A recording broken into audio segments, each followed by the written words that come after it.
siento muy honrada con la distinción, bueno, de ser invitada a este primer Congreso de Geopolítica, de haber sido recibida como visitante honorable por parte de la alcaldesa y de ser la única mujer expositora en este evento. De manera que espero hacer honor al género porque, pues bueno, me toca.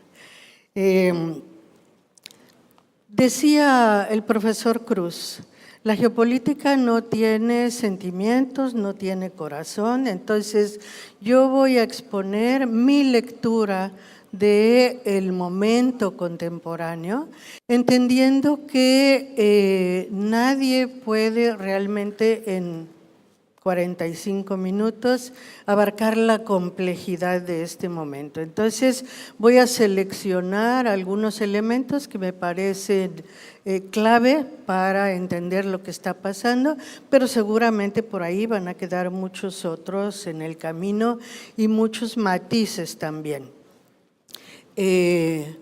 La lectura que yo hago es también una lectura situada desde mi lugar, desde mi preocupación latinoamericana por cómo se está recomponiendo el mundo, cómo se está reconfigurando el orden mundial.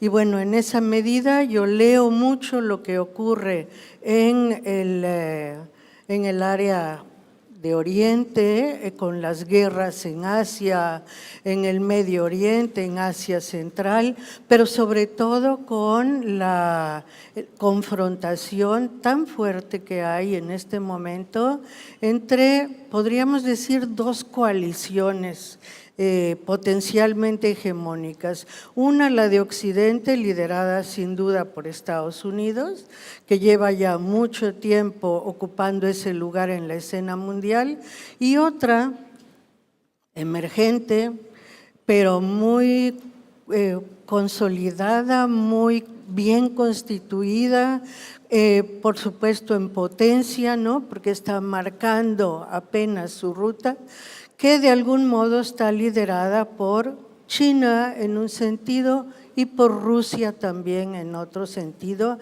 y donde participa Irán como un tercer elemento muy fuerte que la determina.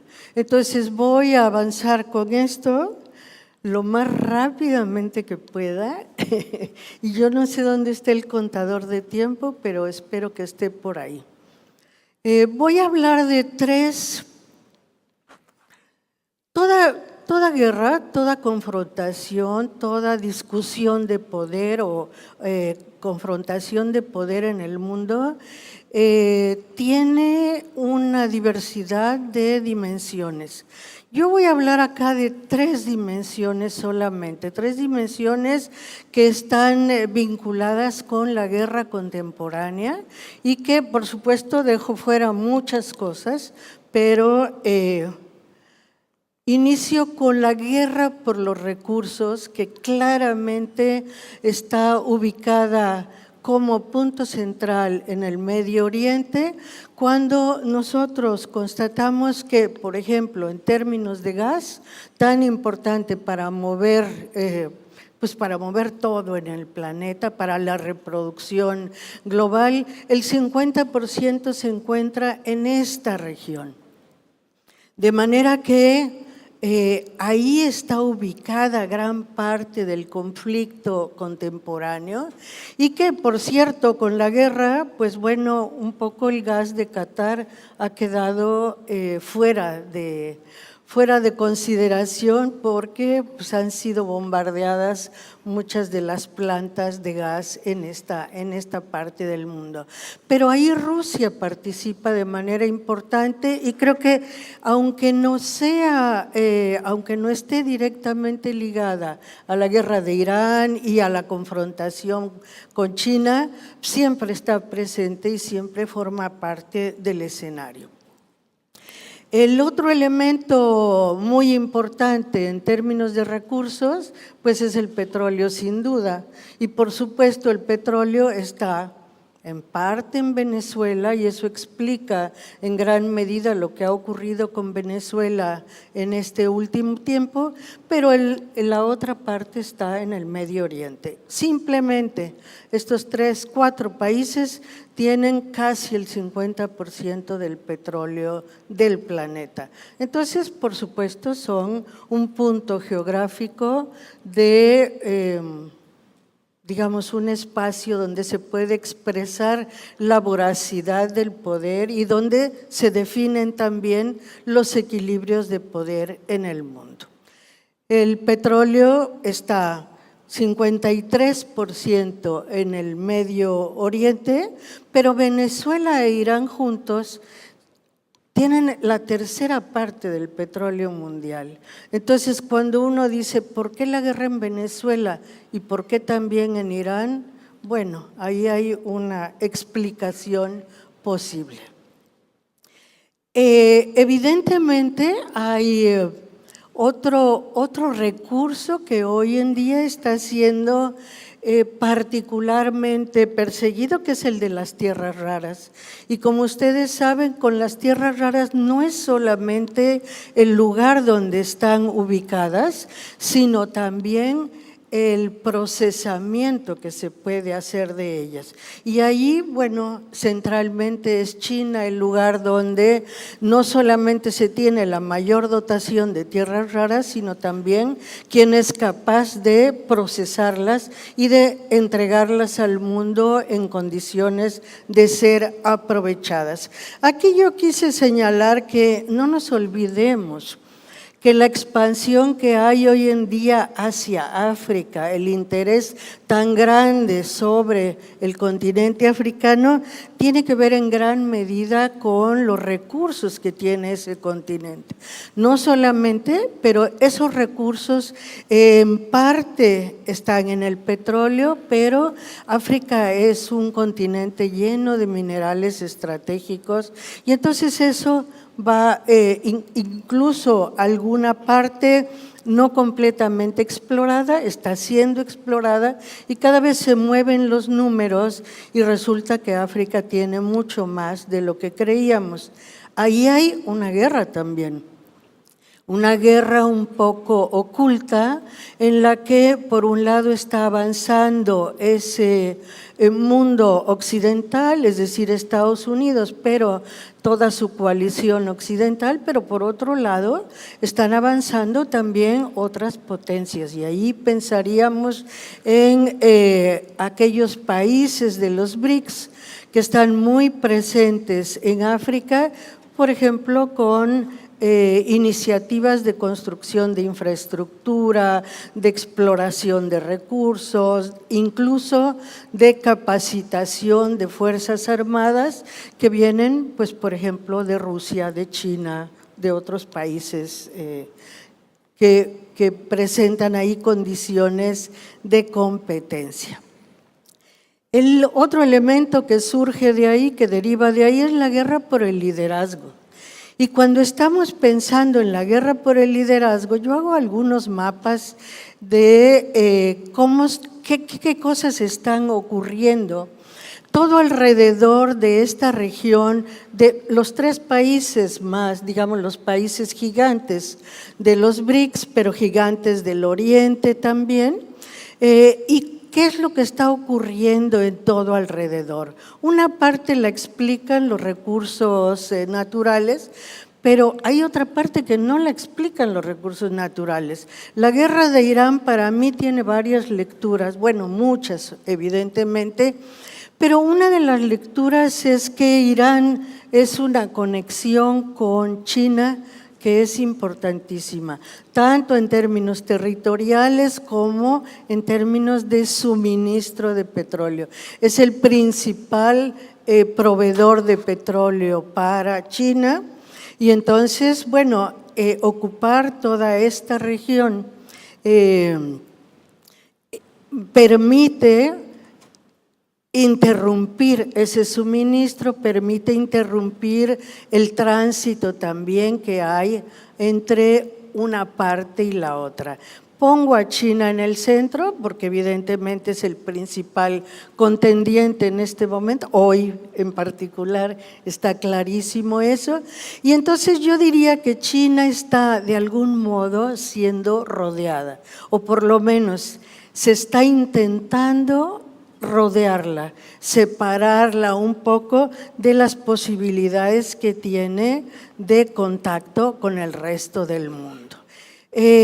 China no solamente es una potencia económica tremenda, todos lo sabemos, sino que también es una potencia cultural, podríamos decir. La hegemonía no solamente se sostiene en capacidades materiales, sino en capacidades de liderazgo, en convencer al mundo de que esa es la mejor manera de organizarse, de que la opción que se ofrece es una opción, digamos, que encanta, que fascina un poco. Y China ha optado por una estrategia de confrontación que no es aparentemente confrontativa, es decir, no está haciendo la guerra militar con los países occidentales, sino que ofrece otras maneras de interrelacionarse, maneras que además son muy atractivas. Cuando ofrece intercambios comerciales que no son leoninos con países de todas partes del mundo, cuando ofrece capacitaciones, inversiones, pues los países evidentemente se sienten atraídos por establecer este tipo de relaciones. Yo diría que la oferta china es más de tipo transaccional, cuando la oferta del occidente es impositiva, ¿no? Hay una estrategia de sometimiento y de control detrás de la estrategia de Estados Unidos principalmente, pero podríamos decir del occidente. Si bien se establece esta posibilidad de cerrar la apertura de China hacia la parte oriental, bueno, hacia el occidente, hay también una preocupación porque quede cerrada que quede cerrado el cerco a China, el aislamiento de China, por el lado de estas que son islas que en conjunto, bueno, no se ve mucho que en conjunto forman lo que se llama la primera línea de islas, ¿no? En esa primera línea de islas, pues evidentemente está Taiwán.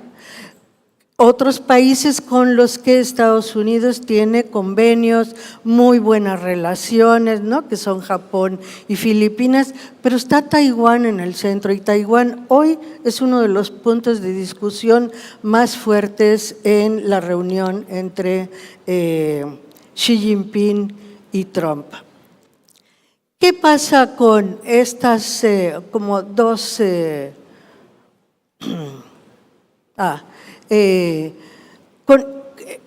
una de las cosas que yo considero que es importante tener en cuenta aquí es cómo el comercio chino es algo realmente de mucho peso en la economía mundial y ha ido, por supuesto, ocupando el terreno que tenían otros en otro momento.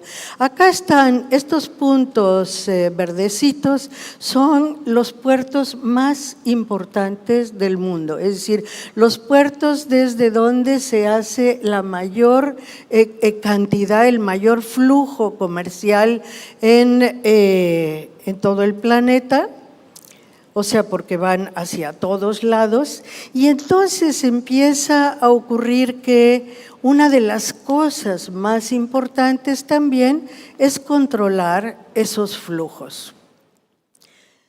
Una manera de controlar todo esto es estableciendo una cadena militar también que está desde hace mucho tiempo. Yo marqué aquí 2 bases militares de Estados Unidos, pero hay muchísimas más, sobre todo en la parte de las islas del Pacífico, porque todas esas bases militares están instaladas desde la Segunda Guerra Mundial, de manera que se han conservado, se han rehabilitado, se han reactivado en este momento y hay una especie de cordón militar que está rodeando a China.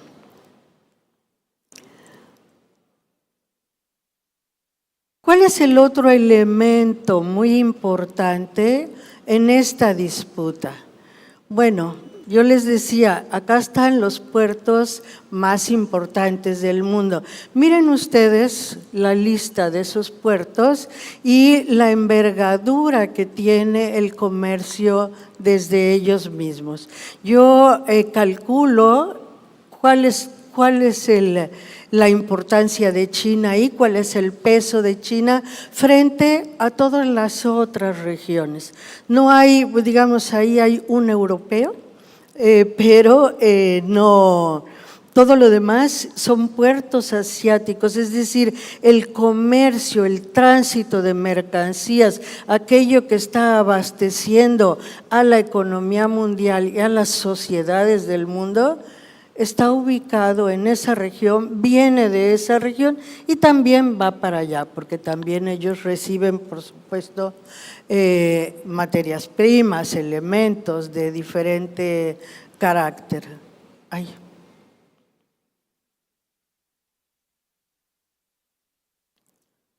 Rutas.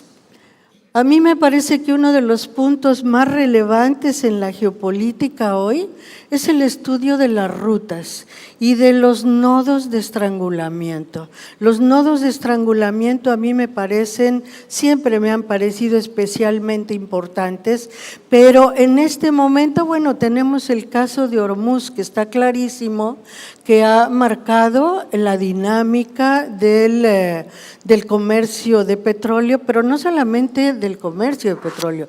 La guerra que está ahí ha disminuido las reservas de petróleo, ha disminuido la posibilidad de tránsito de ese petróleo, de manera que, bueno, ha recortado también las capacidades, digamos, futuras o de mediano plazo de la economía mundial.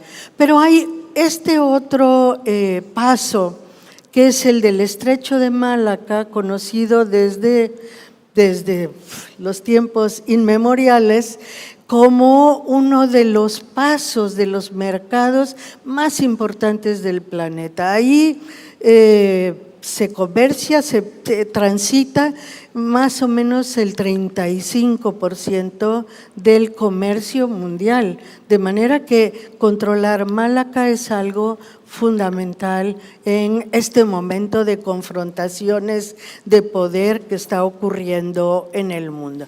Pero si esta es la ruta petrolera, tenemos también la ruta de las mercancías, ¿no? La ruta de las mercancías ya no va a Hormuz, va a Bab el-Mandeb. Es decir, pasa en parte por el Mar Rojo y entonces ahí tenemos otro punto de estrangulamiento que es importantísimo y que, bueno, tenemos ahí la presencia de algún modo de esta misma guerra que está ocurriendo, porque en Yemen hay fuerzas que han estado también en confrontación militar, pues con Israel apoyando a Palestina, ¿no? Y que pueden cerrar el estrecho de Bab el-Mandeb en cualquier momento. 3 puntos clave de estrangulamiento en esta región. Cuando, si ustedes recuerdan, hubo un momento en que el Ever Given, un barco quedó atorado en el Mar Rojo, las pérdidas se calculaban en $400 millones por hora. De manera que eso nos permite evaluar el daño que puede haber cuando uno de estos estrechos se cierran. Y en este caso, bueno, no era necesariamente petrolero, era como de mercancías en general, porque era el del Mar Rojo. Pero bueno, aquí tenemos la importancia, 30%, yo dije 35%, la importancia de estos puntos de estrangulamiento. Tenemos ahí el 50% del tránsito de mercancías en el mundo, más si contamos el de Suez.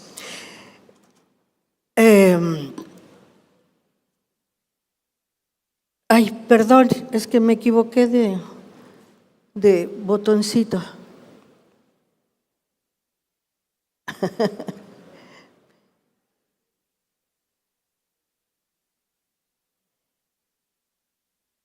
Listo.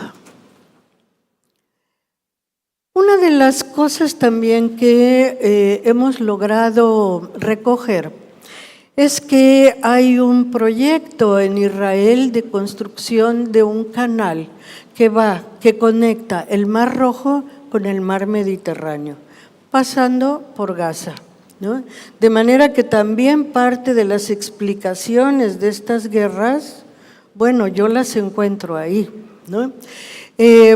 Tiene una alternativa que sería no pasar por Gaza, pero aparentemente la mejor ruta es justamente la que atraviesa ahí la región de los gazatíes, con el agregado de que toda esta zona del Mediterráneo, digamos la del Levante un poco, tiene yacimientos de gas también muy importantes, que pensando que se están o perdiendo o que son de difícil acceso de repente los yacimientos de gas que están en el Golfo Pérsico, bueno, esta es una alternativa y además es una alternativa que en el caso de Israel es muy conveniente porque son las aguas colindantes con su país, ¿no?, a través de Gaza y también la parte del sur del Líbano. Entonces, explicaciones para las guerras de esa región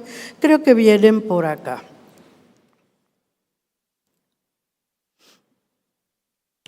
Cuando China empezó a avanzar, digamos, su estrategia de expansión hacia el resto del mundo, de interrelación con el resto del mundo, una de las primeras cosas que propuso fue la ruta de la seda, revivir la ruta de la seda, restablecer todos sus trayectos, sus corrientes, y fue avanzando en diferentes regiones con esto. Entonces, tenemos ruta de la seda, yo diría en todas partes del planeta, ¿no? Se trazan líneas por un lado, por el otro, llega a Sudamérica, pasa por toda la parte asiática y entonces, bueno, va a tener, no sé si se alcanzará a ver, va a tener una de las rutas por acá, ¿no?, que justamente atraviesa lo que antes era Persia, en la antigua ruta de la seda, atraviesa Irán y también eso implica un interés muy grande por cortar la ruta de Irán. Hay un tren incluso que se acaba de inaugurar hace no mucho tiempo entre Pekín y Teherán, que es un tren pues larguísimo, gigantesco, pero que justo alimenta esa ruta de la seda que se está revitalizando hoy en día. Como la preocupación del Occidente para contrarrestar esa ruta de la seda y esa posibilidad de China de extenderse por todo el planeta, pues ahí se propuso un corredor alternativo, digamos, con otras características, que es el de India, Medio Oriente y Europa. Y este corredor tiene esta ruta. A mí me llamó mucho la atención porque, fíjense, por un lado trata de incorporar a India dentro de esta coalición, pero por otro lado, bueno, pasa por el estrecho de Hormuz, por los Emiratos, por Arabia Saudita y nuevamente por Israel y muy probablemente también por Gaza. Es decir, está pensado como una ruta establecida aquí, pero que evidentemente, como todavía no está construido, como se están tanteando posibilidades, pues la ruta de Gaza es muy conveniente, porque además es una mejor salida hacia el Mediterráneo que la otra. ¿Qué pasa con este corredor y qué pasa con la ruta de la seda? La moneda está en el aire, podríamos decir, pero ahí las relaciones de Estados Unidos con Arabia Saudita se han deteriorado en los últimos momentos. El problema de que el compromiso de los países de esta región con Estados Unidos teniendo bases militares norteamericanas ahí, pues ha implicado también que son objetivo militar de Irán. Entonces, este es un proyecto que tiende a debilitar la ruta de la seda, igual que todas las otras cosas que mostré, pero que no necesariamente lo puede lograr.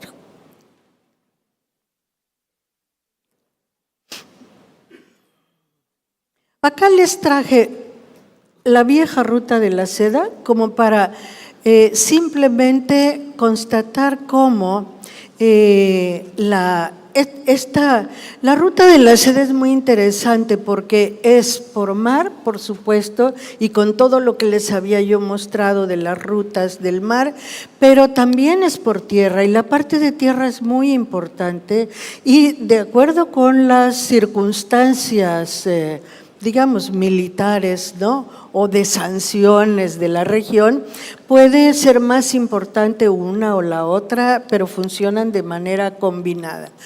La vieja ruta de la seda pasaba por Irán, la nueva ruta de la seda pasa por Irán también, y es un paso muy importante porque es el que nos lleva hacia Europa.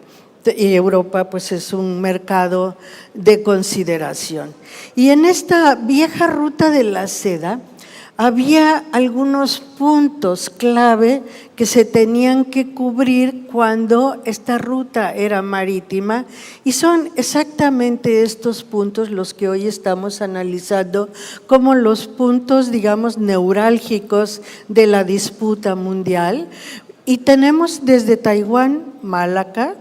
Acá hay otro que hay que considerar, porque es en Sri Lanka hay un puerto muy codiciado porque es un puerto natural de gran profundidad, entonces para barcos grandes como los militares, ¿no?, como los USS, todos los que están circulando por allí, ¿no?, cualquiera de ellos puede atracar sin problema en la parte oriental de la isla de Sri Lanka y de ahí controlar el estrecho de Malaca.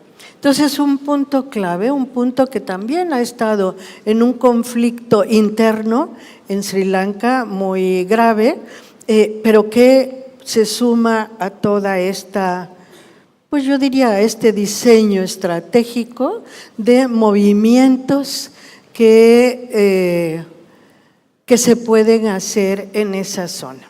Ahora, nosotros estamos hablando de hegemonía mundial, ¿no?, de desplazamiento mundial, es decir, de la capacidad de liderazgo del orden mundial, y entonces, por supuesto, no está todo en Asia, no está todo en esa región, sino que simultáneamente hay desafíos muy importantes en otras regiones, ¿no?, desafíos y conflictos. O sea, ahora es muy claro con Trump, porque además su estilo tan expansivo ayuda para eso, pero al mismo tiempo que habla de Irán, habla de invadir Cuba, o sea, se está moviendo en todos los continentes. Y en otro momento más cercano a la a la guerra, ¿no? A la Segunda Guerra Mundial, Estados Unidos desarrolló una capacidad muy fuerte para poder tener acciones militares, ¿no? Acciones bélicas, acciones de control en los 5 continentes, es decir, lanzar sus flotas, dividieron el mundo en territorios marítimos diferentes y cada uno tenía una flota diferenciada y entonces, bueno, si hay cualquier conflicto, lanzamos todas las flotas al mismo tiempo. Tenían también posibilidades económicas de hacerlo porque contaban con los recursos de todo el mundo y era el país más rico del planeta. Y hoy ya no tiene esa capacidad. La verdad que la ha ido perdiendo, pues en parte porque se confió demasiado en que era el país más con más posibilidades, pero también por una serie de cuestiones que tienen que ver con el avance del resto del mundo y también con el deterioro de las condiciones propias de Estados Unidos. ¿Qué pasa hoy que Estados Unidos está perdiendo esa capacidad, que está de algún modo perdiendo la posibilidad de controlar el Medio Oriente y todos los mares del Indo-Pacífico y que además están avanzando estas otras potencias en general en el planeta? Y una de las cosas que permite el avance de esas otras potencias es justamente el Polo Norte, o sea, la posibilidad de paso por el Ártico es algo muy interesante porque los 2 países que más posibilidades tienen de controlar esas aguas territoriales son Rusia y Groenlandia.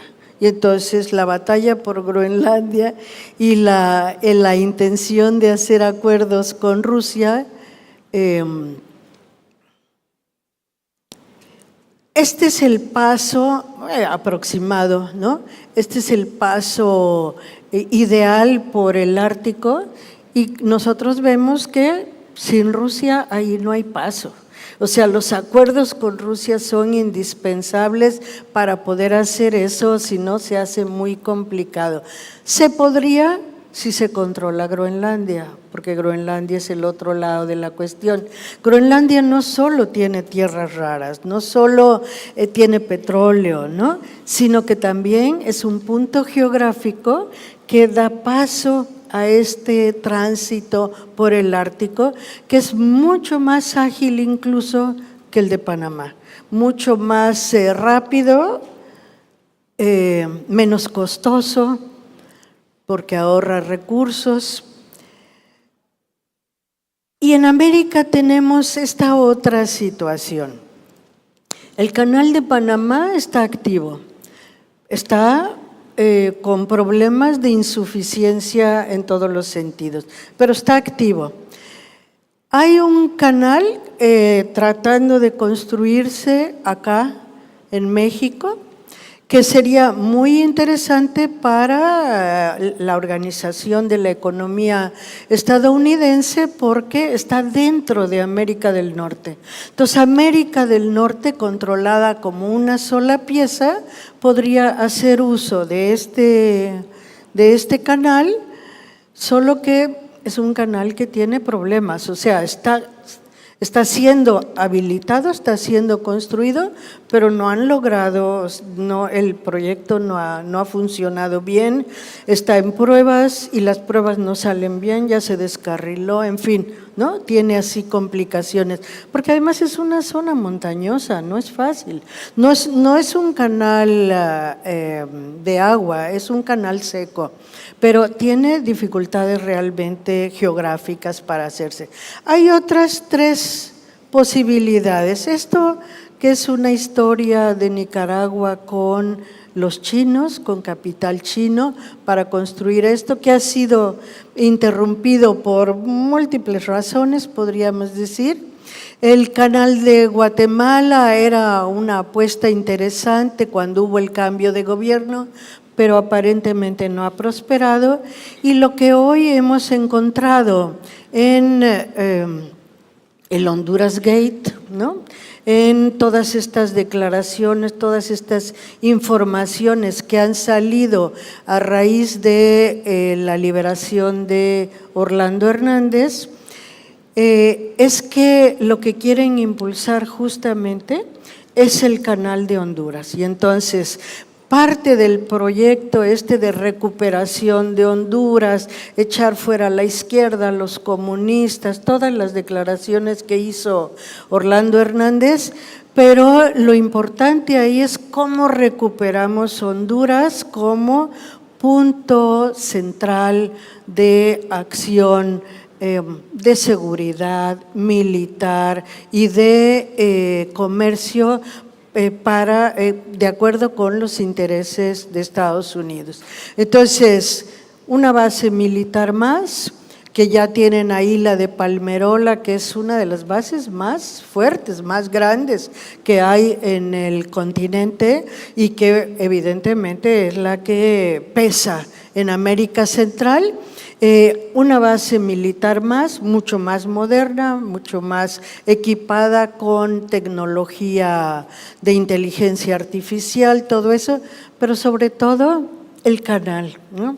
Un canal que pueda paliar las insuficiencias de Panamá, que le salga al paso al de México que no termina de funcionar y que evite o contrapese una posibilidad de que los chinos puedan, de que China pueda construir el canal en Nicaragua en algún momento. Entonces,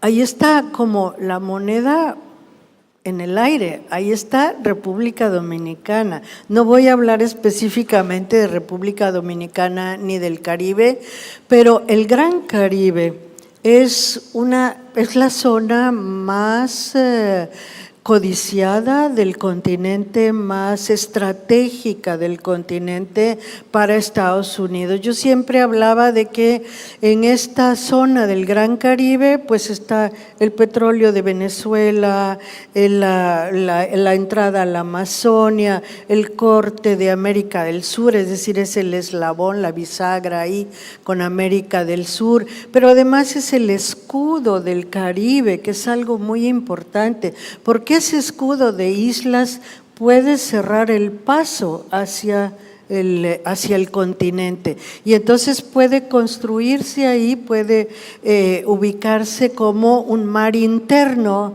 en el cual, bueno, los internos son los que tienen libertad de acción y los internos son Estados Unidos, las patrullas de la DEA y de todo lo que circula por ahí permanentemente.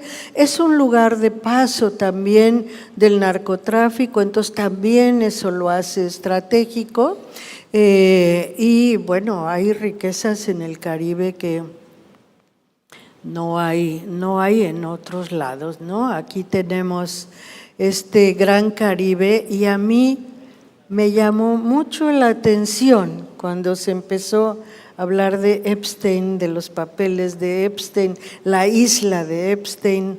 Miren dónde está la isla de Epstein. Yo no sé si sabían, tal vez ustedes sí porque son de aquí, ¿no?, de esta zona de islas, pero para mí fue un poco una sorpresa ver qué estratégica es la isla de Epstein en términos geográficos, por lo menos, ¿no?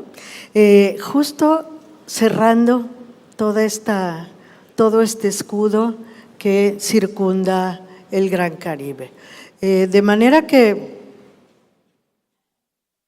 yo diría que nuestro continente está formando parte de esta guerra, que la vemos muy claramente en Irán, que la vemos económicamente muy fuerte con China, pero que de repente no la vemos tan clara en el continente americano porque estamos acostumbrados a esta relación difícil con Estados Unidos, la gran potencia, nuestros países más débiles, complementarios pero dependientes. O sea, ha sido una relación muy compleja, pero también muy desigual.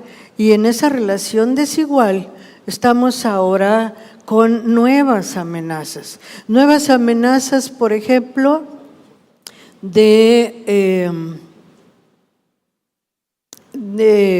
anotar a los cárteles de la droga en la lista de organizaciones terroristas y justificar con ello intervenciones, ¿no? Intervenciones que, por supuesto, son un atentado contra la soberanía de los países afectados, ¿no? En ese caso, México está recibiendo una presión muy fuerte ahora y entonces se sacan también, aparte de los papeles de Epstein, los papeles de la corrupción, los papeles de los narcos, y con todo eso se hace una presión muy fuerte sobre el continente, yo diría sobre esta zona principalmente. Esta zona está en el ojo por las acusaciones de narcotráfico, porque es la zona donde pasa no solamente el Caribe, pero el Pacífico. El Pacífico es donde más droga sube hacia Estados Unidos, pero está repartida en los dos lados, y la justificación del terrorismo, de combatir el terrorismo, puede estar en cualquiera de estos lugares, ¿no? Entonces, pues ahí tenemos que tener la vista puesta, la atención puesta, y particularmente con esto del Honduras Gate, creo yo que también tenemos que tener atención, cuidado, seguimiento de qué es lo que se está orquestando desde Honduras. A mí me llamó mucho la atención que nuevamente hay ahí una actuación compartida entre Estados Unidos e Israel. Israel es quien está financiando, en principio, todo este proyecto del Honduras Gate. ¿Por qué Israel en Honduras está financiando eso? Creo que tenemos mucho que trabajar, ¿no? Tenemos mucho que investigar sobre todo esto porque es el futuro del continente. O sea, una vez que se avanzó sobre Venezuela, que era algo tan aparentemente tan difícil, con un pueblo muy combativo, con un pueblo muy organizado, y sin embargo encontraron el modo.